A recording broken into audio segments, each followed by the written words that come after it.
Alam nyo yung verse na yun? For me, it's, lalo na yung verse 12, nakakatakot.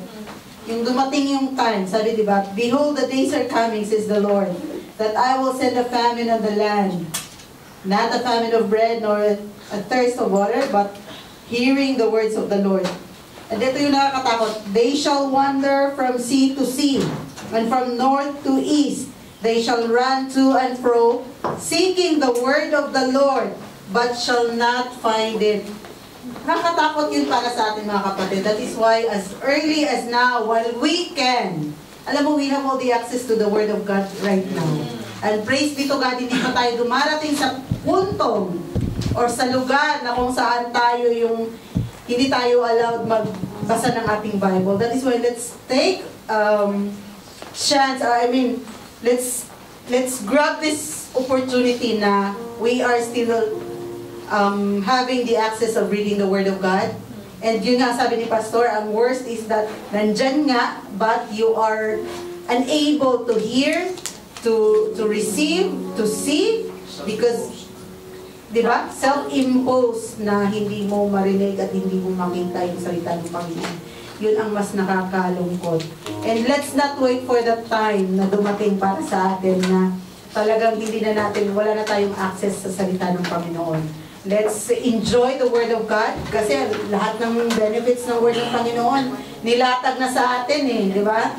So, what's stopping us? Not Netflix, not PUBG, not online games, online sabong or whatsoever, but those are just few of the distractions that was being laid to us. There's a lot more. And I know each one of us, alam natin kung ano yung mga yun. Ano yung mga idolatries natin sa buhay that hinders us in studying and reading the Word of God. Let's not wait for that time to come na talagang mag-harden or magkaroon na tayo ng calloused heart. Kasi pinalitan na tayo ng Lord. Pinalitan na yung heart natin. We already had that spiritual surgery. The stony heart, He replaced it with a heart of flesh. So wag na nating dagdagan pa ng kalyo yung heart of flesh na yon. Let's read, let's study, let's commune with the Word. Parang let's meditate the Word of God day and night. Praise be to God. And because of that, let's proceed to giving. Praise God. And napakabago. Kung hahawakan niyo yung mga giving envelopes, nandyan sa mga upuan niyo, pakihawak. These are the same verses actually, but I wrote it in Tagalog para intense. So sabi sa 2 Corinthians chapter 9 verses 6 to 8, sabi sa Tagalog. Ano daw? Tulong sa mga kapatid na nangangailangan. That's the title pala. So sabi dito, tandaan ninyo ito. Ang nagtatanim ng kaunti ay aani ng kakaunti. That's the rule, di ba? That's the principle. At ang nagtatanim naman ng marami ay aani naman ng marami. Amen. Ang bawat isa'y dapat magbigay ayon sa sariling pasya, maluwag sa loob, at hindi napipilitan lamang, sapagkat iniibig ng Diyos ang kusang nagbibigay ng may kagalakan. Magagawa ng Diyos na pasaganain kayo sa lahat ng bagay at higit pa sa inyong pangangailangan upang may magamit kayo sa pagkakawang gawa. Amen. Ang galing, no? Hindi ko na kailangan i-explain It's so self-explanatory sa ating salita. So, nakita na natin ang prinsipyo ng Panginoon, that when we sow sparingly, we reap sparingly also. But when we sow, anong English nun? Kung marami ang itinanim natin, marami din ang aanihin natin. So kung ikaw nagtanim ng isang buto, so you expect to harvest sa isang buto na sinong mo, amen? But here, sa kingdom ng Panginoon, sowing and reaping or yung pagtatanim, we just don't harvest one thing. Spiritual, tinuturuan tayong, makaka-harvest tayo in material and in spiritual. Amen? So dito, ang pinaka prinsipyo na gusto kong i-emphasize dito ay eto, ang bawat isa'y magbigay ayon sa sariling pasya. Wala na pong compulsion. Kung babasahin nyo, anong sinabi dyan? Kahit pahingi nga ng isang envelope para sa English.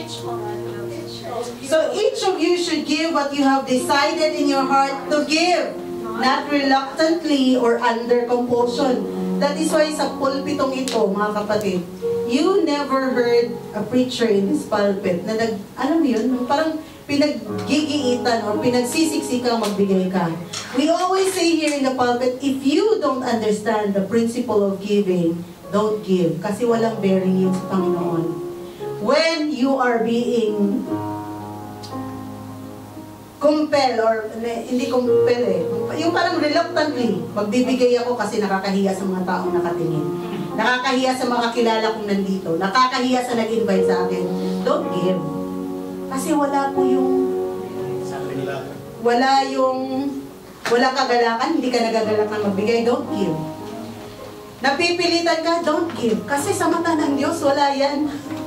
Wala po yung eternal bearing, wala po yung eternal points. And that is just like yung gawa na nasusunog. It's just like a hay, a straw, and a wooden words na pag dinaanan niya ng mata ng Diyos, blazing fire na mata ng Diyos, nasusunog po. So walang kabuluhan at nasasayang lang din. So when we give, let's give it out of our heart, out of love, out of the understanding or yung pagmamahal natin sa Panginoon that we wanted to partake in the kingdom works, yung ministerial works ni Jesus na iniwan sa atin. Nagsabi nga kanina, that's to palaganapin ang gospel. Diba? Kanina, ang natin, ang salita ng Diyos na binigay sa atin is mawawala ang salita. So, while we still have that access, all together as believers of the Lord Jesus Christ, let's partake in this very mission na maipalaganap ito bago pa man mawala. Amen? So, let us all stand up and let's give what is you have decided in your heart.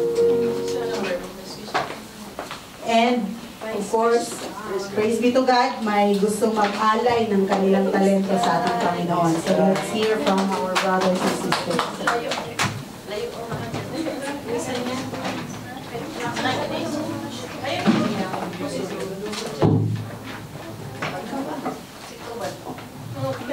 Alin! Praise the Lord!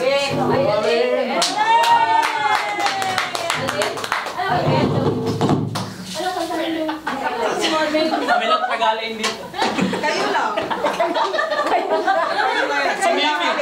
Si Mimi. Bagong member. Dodong! Every praise! Every praise daw.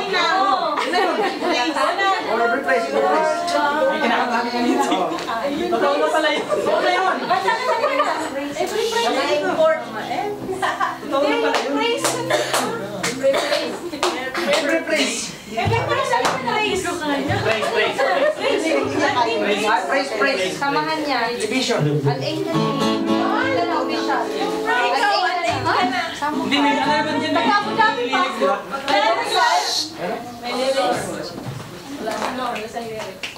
Praise the Lord. Yung praise kanina. Salamat tayo, Kasi iba yung kanta niya, nagkantawa din diba? Kanina na. Oo, yung praise na sa praise. Okay, kanina. Alam mo, boys. Alam nga naman. Alam mo ka, boys. Ano, men? May meron dyan sa Wala naman.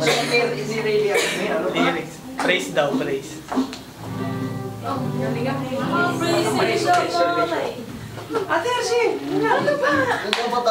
Kaya mo! Ito, kaya mo! Everything that is praise the Lord!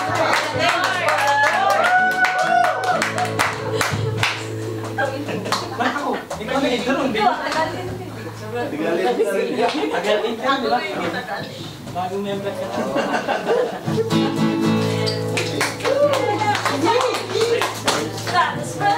Praise the Lord! And everything that has breath, praise the Lord! Praise the Lord! kami.